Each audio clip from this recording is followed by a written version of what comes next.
Let's face it, there's nothing worse than getting blocked play after play after play after play after play. In this video, I'm gonna try and make you 45% better at attacking, using those cross shots and those line shots. I'll give you my tips and tricks on how to approach attacking. Let's dive right into it.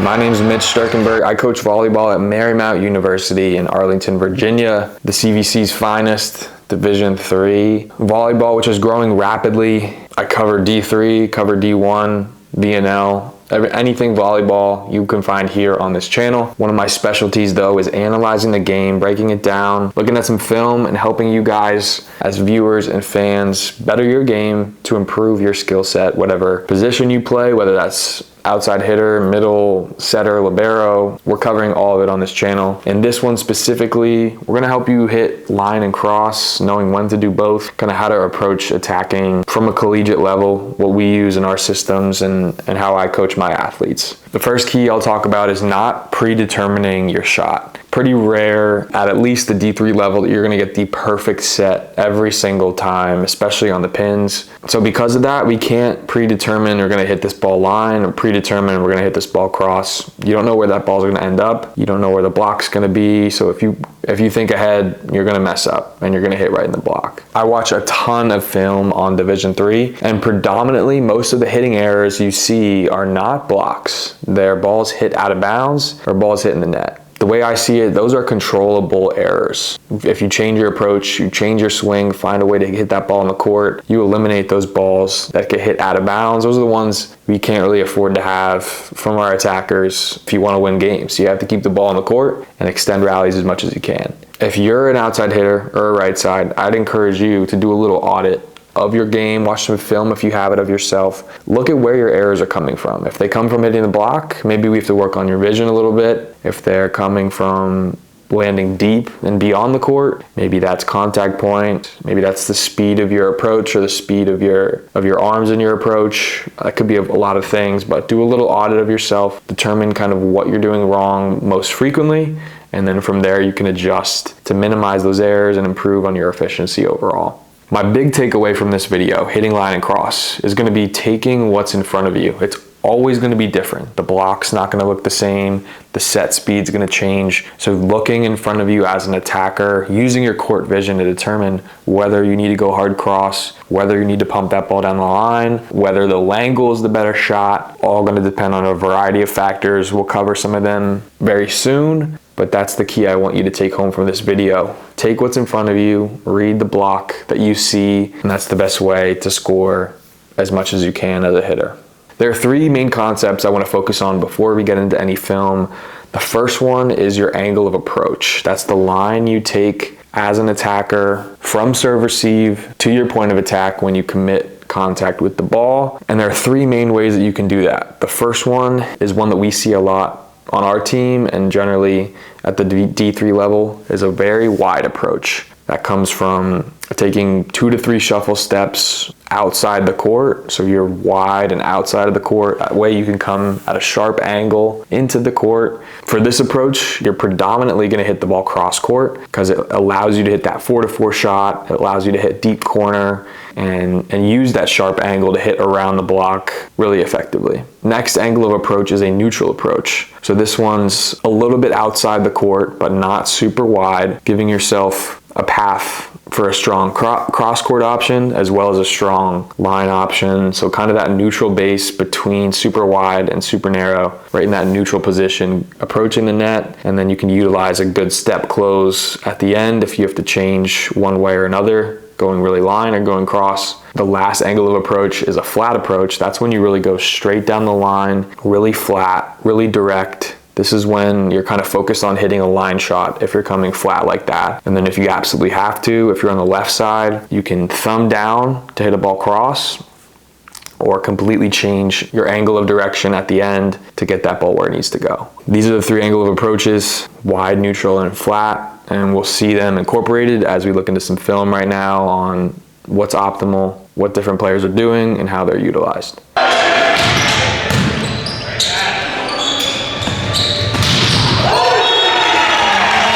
All right, let's get into some film here. The first clip we're gonna watch is of a really good right side set in our match against Kean. We get a serve in here to Johnny. Pogue does a good job in the middle of drawing this middle to him. Evan knows that if he stays neutral here, he'll get a good one-on-one back to Diego. So he sets a great red ball in a really good spot, descending right where it needs to descend. Diego pounds this ball down the line. This is a wide angle of approach from Diego. You see he gets his feet back inside the line before the end, which is key. If he doesn't do that, it doesn't allow him the chance to get his body around and swing this ball down the line. He also does a really good job of being patient and letting this ball travel to the spot he wants to hit it at. And there's no one digging that ball with the speed he's hitting it with. So really good job here of letting this ball travel, using that wide approach, and then just hitting high and over the block. Really good job here.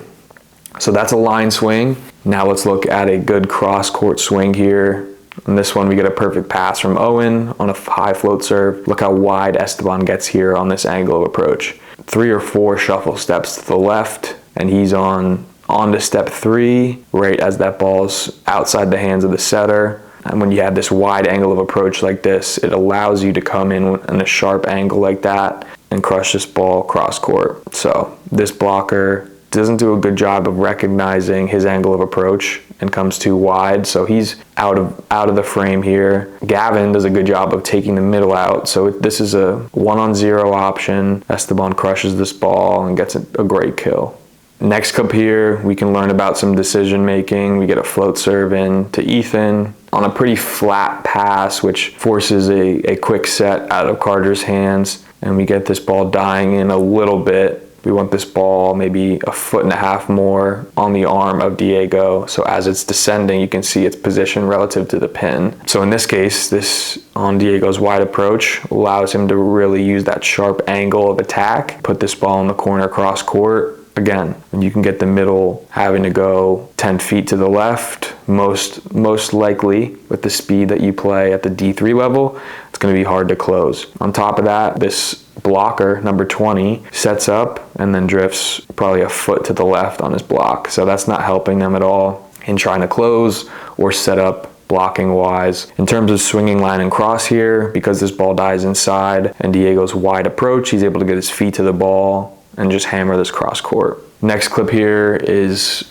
focused on what I talk about, letting that ball go past your body line. Get a strong serve in here from Kean, and Owen passes this ball right past the 10-foot line. So because of that, Ethan gets a really wide approach, because when you're so close to the setter here, you need the space to attack this ball. So you have to go wide in this situation. Ethan does a good job of identifying it. It's a higher ball here, so he comes in at a sharp angle. The block does a good job of setting up on his shoulder, but Ethan does a better job of letting this ball travel past his arm and chopping it down the line.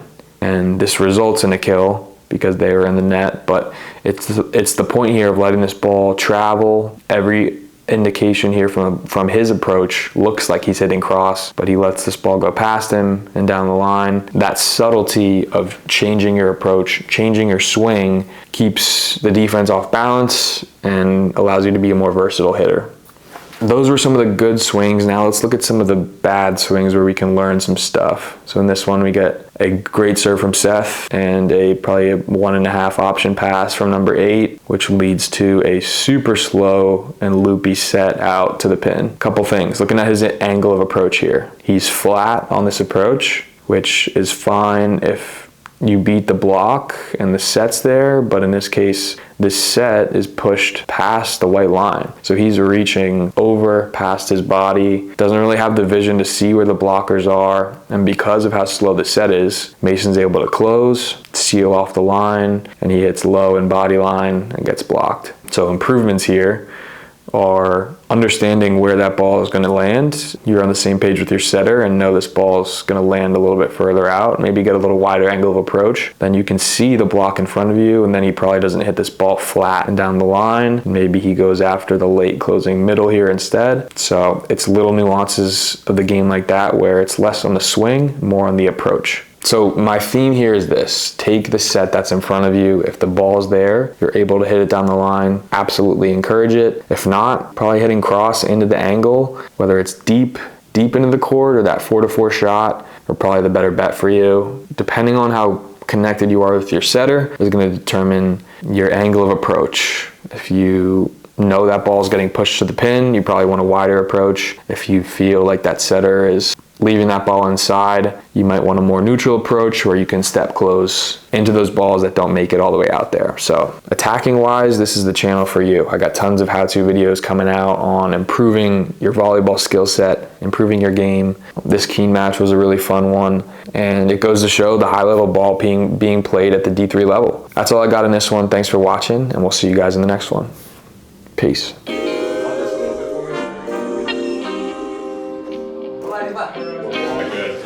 Sometimes you gotta pray for a victory. Yeah, just like that. Yeah, I'm overzealous when I'm thinking about the cash flow. I never had no handouts, just came natural.